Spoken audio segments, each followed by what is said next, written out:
Here's the lady of the hour.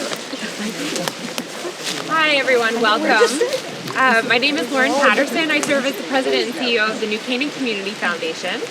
And we are so grateful to see so many dear friends and neighbors of Tom and Jean's here today. The foundation was really pleased to partner with the Land Trust on this important property and a lot of other great work in town. We've invited a couple of folks from both the Community Foundation side and the Land Trust side to say a few words in Tom's honor today. So I will hand it over to Leo Carl first. Mm-hmm. Good afternoon, everyone. This will be completely ad-libbed, but I did cheat yesterday. I just told John Knight this. I would swear I was the board chair of the Community Foundation like 3 years ago, but it was actually 2016 and 17, I think. And so I had known of Tom Gnuse. I probably knew Jean better in the community. Tom was this guy I would see around, but never really got to know him up close and personal until I had the great privilege of welcoming to the Community Foundation board. And he was the one guy at the 20-plus person board table that would intently listen to every issue, and at some point, you know, he'd have a gleam in his eye and he'd raise his hand and he would politely state his case, whatever it would be, and the whole room would, like a pin could drop because everybody would listen. He was the smartest guy in the room, and everyone had the utmost respect for his thoughts, and he had some great, and I mean really great, ideas that helped the Community Foundation do some strategic planning, sort of help ensure that we were viable long term. There was a time when our endowments, we were kind of eating into our endowments, and he's like, wait a minute, we have to make sure that this entity can stand the test of time. And so we made some changes to some of the strategic planning and some of the investment initiatives and came up with a really sound policy that's stood the test of time for the last 6 or 7 years. And so it was the fall of 2016. I actually live a block down Silvermine here. I knew the Fowlers. I grew up watching Mutual of Omaha's Wild Kingdom, so you had to know who Jim Fowler was. But I had read of the property and I had read of their wishes to turn their home land into land trust property. And I had sort of, read about what the funding issues were. But Tom, along with then, I think Rob Fryer and Tom Cronin were both members of the Community Foundation board that were also on the board of the New Canaan Land Trust. And what happened is there was sort of a deadline, I think it was in January, where the Fowlers needed to make things happen and they needed the sale to happen. Tom had heard where the town wasn't going to fund the final gap because it wasn't enough broad-scale community support.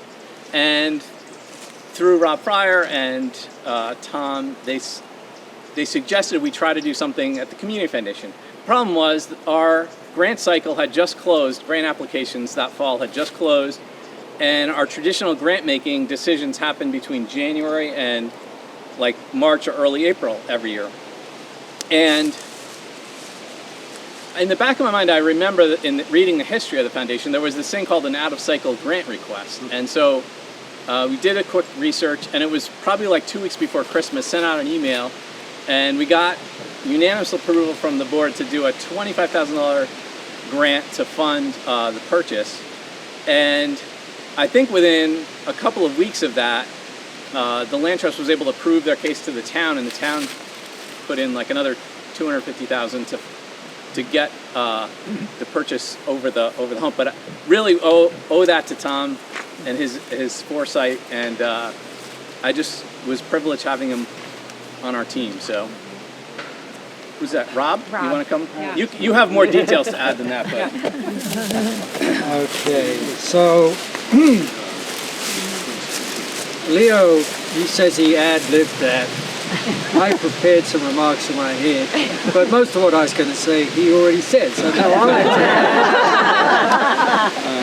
to up until about 2016, I didn't know Tom personally, but like just about everybody in this town, I knew who Tom was, and I knew Gene probably before Tom, right? Because of the very successful investment advisory business they built in town here, with Tom's initials in the name, HTG. Their involvement in various activities, charitable causes, support for the arts, music, theatre, which Gene so generously still does, their membership of the country club, their membership of the St. Mark's Church. I mean, everyone knew who the Gnuses were, and Tom had this reputation as a smart guy. And I was on the board of the Community Foundation, and at the time Leo was the chair, then I became chairman of the Finance Committee, which is a challenge for the reasons Leo outlined about spending. And where's Valerie? Connor. Right there.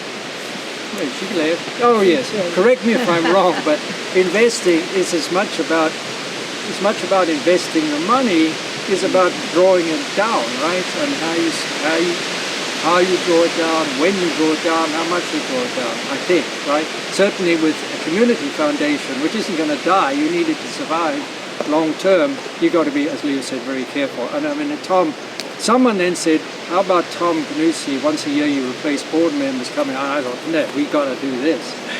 Get someone like that onto this finance committee. And for the reasons that Leo described, he had such an impact on the finance committee, where it turned. Interesting, Warren, the present chairman, Laura, she called me during this week when I was in California and said, can you remind me how this all works and why you went down this path? I said, wait a minute, there was a whole finance committee, and I mentioned Tom by name, who had the impact on it. The other thing that was so interesting that I remember about his impact, Gene, on the Community Foundation, and I know you found me one day sitting in his office talking about this, was the financial reporting. Because when Lauren came, she thought, now this doesn't make sense to non-accountants. It didn't even make sense to CPAs like me, the way the financial reporting was done. And Lauren, as a non-accountant, came up with a three-way basis for reporting operations and spending. I won't go into the details, and all of the separate funds. And Tom, this is where you need non-accountants to show accountants how to do things that make sense to ordinary people. Right? And I tell you, Tom had such an impact on that as well. And I hope you're still using it, because I mean, it's so understandable. Every community foundation should be doing that, and the credit is no one miss you and with Tom to do that. So he had this incredible impact, and became a real friend over the years. The 3-year term that he served on the board, and was such a contributor to the activities of the finance committee. So just to talk about this property then for a minute, wearing my land trust hat, and you've heard some of it from Leo, and I'll try not to cover much of the same crowd. I mean, my involvement started, I think, when Mr. Chris Schipper, who was the president of the Land Trust at the time, invited me to, I don't know, it was a beer or coffee or something, to talk about joining a fundraising committee. What? Probably a scotch. Oh, well, maybe. Yeah. And I'm sorry this is more than 2 minutes. I won't be much longer, but I tell you, my friend here, he deserves more than 2 minutes.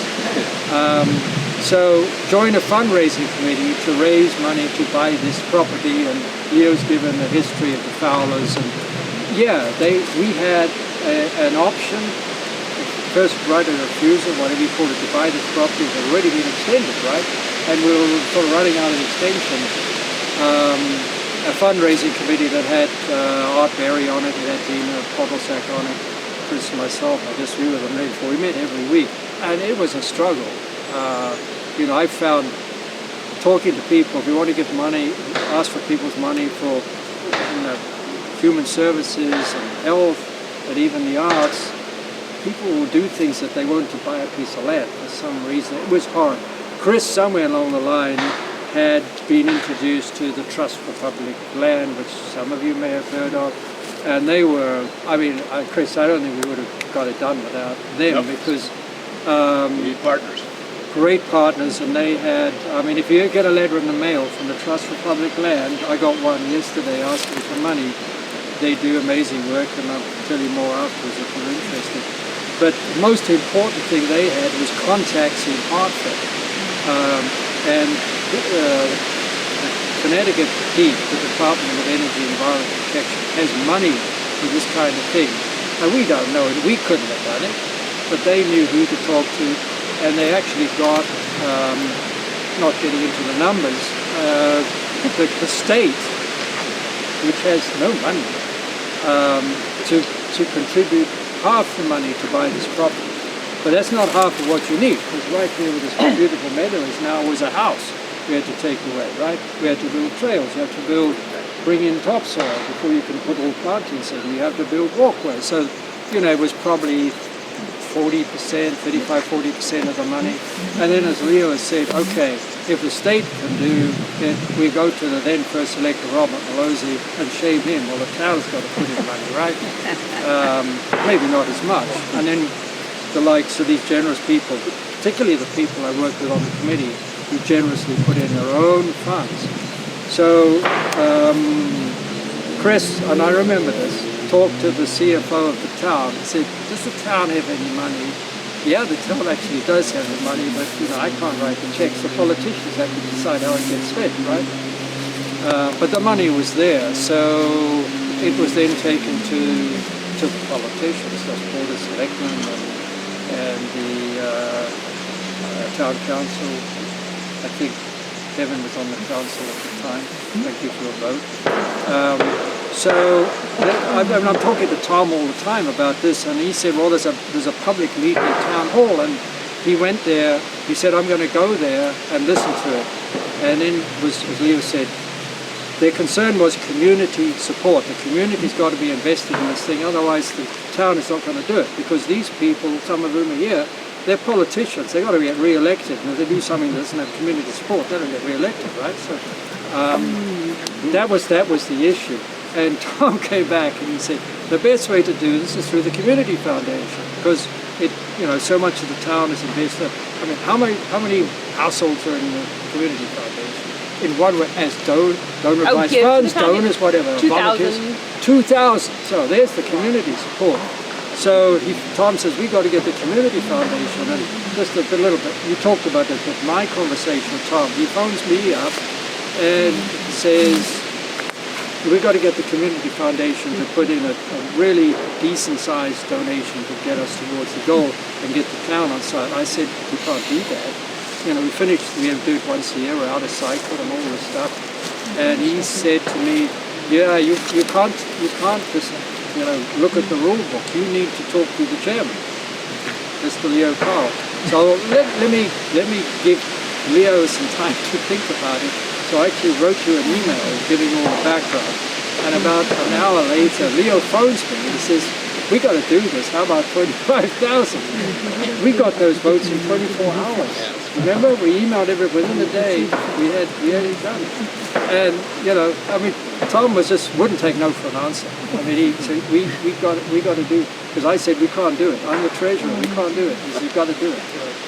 So enough for me. I mean, he was a wonderful man, wonderful friend. You know, wonderful, you know, community member in this community and activist in so many ways. And you know, I miss him so much. Gene, wonderful soul, brilliant mind. You know, he played an instrumental part in getting us to where we are. I don't know who's next. Gene.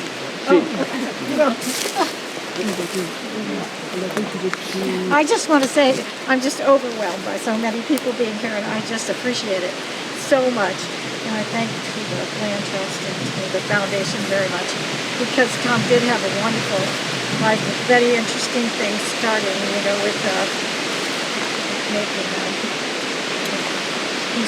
things for the aerospace industry, where he patents, etc., but nothing excited him as much as this property. And I said, you heard a lot of the details from, but I said it was like a roaring golf game. Every night he came home and I would just listen and listen and listen. I had to take a forced march through here with a bad contact. And so when my daughter, Anne, said, you're trying to look for something that remember the memorial to Daddy, why don't you put a bench? And so I went to the Land Trust and said, I have a little unplanned gift I'd like to discuss with you. And they, much to Aaron's skills, it was very interesting. He said, besides the bench, would you like to consider a garden?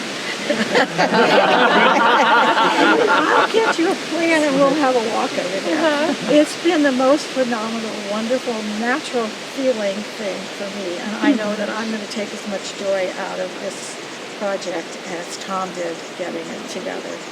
And we do have a couple of words from the children that I think you'll find most meaningful. And they're sorry they can't be here, but they live very far away. So I need all of you as my friends.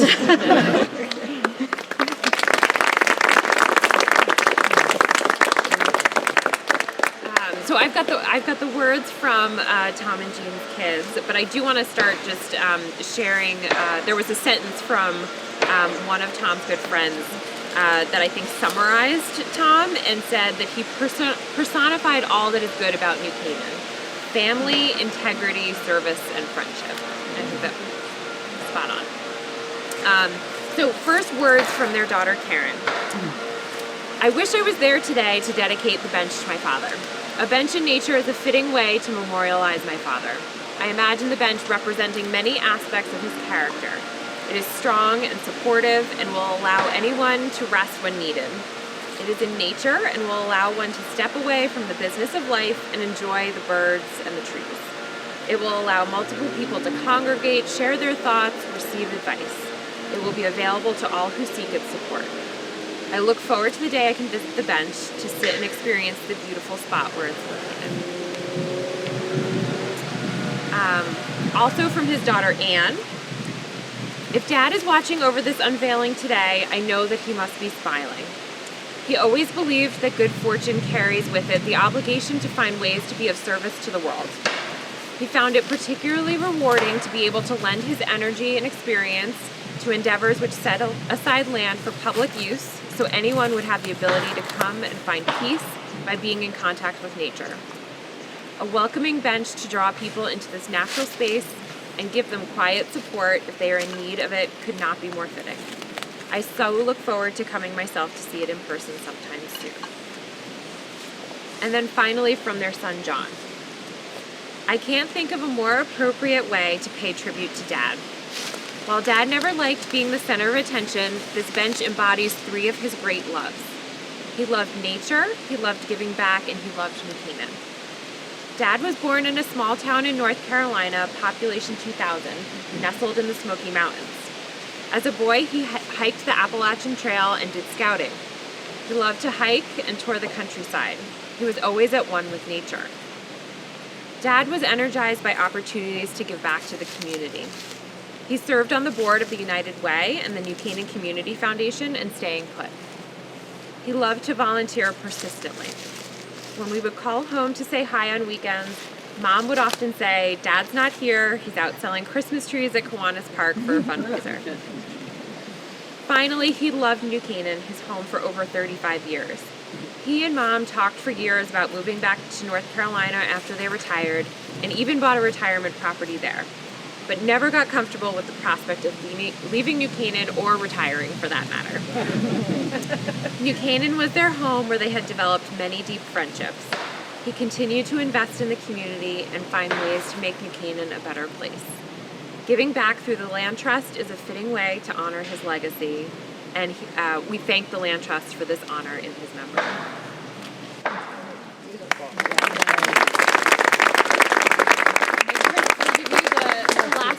For the unveiling. Thank you. That's incredibly kind. If you don't know, my name is Chris Shipper, and I was president of the Land Trust at the time we tried to acquire this property. The first thing I want to say is I never understood why it was just HTG, not HJTG. But in case anyone's wondering, Tom's first name was Harmon, so now you know why it's HTG.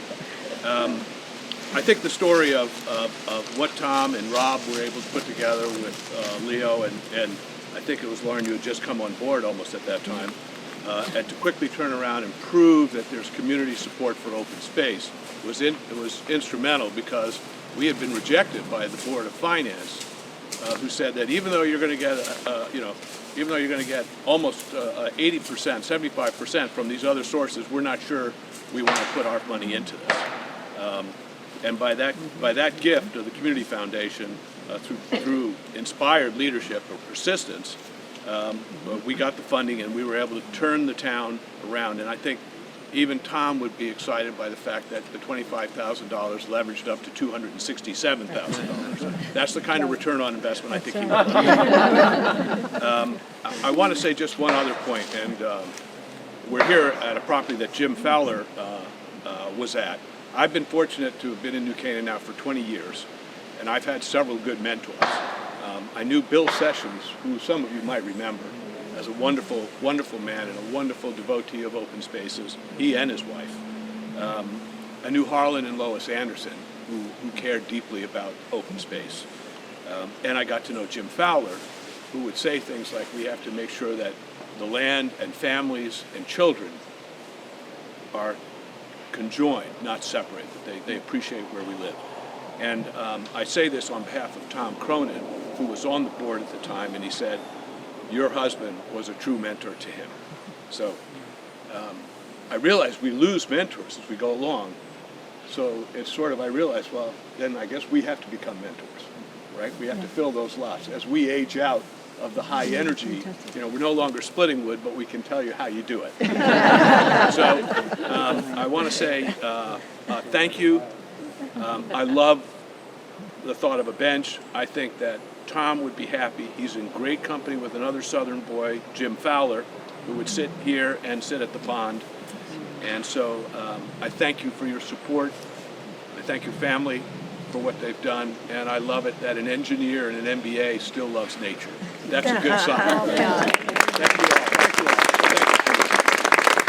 You're going to come pull it out. Should we pull it out this way? Oh, wait, Lauren, you should do this, really. Come on. Anybody else want to try it? You want me to do it? Shall we do it? All right, you ready? Gene? I see that. We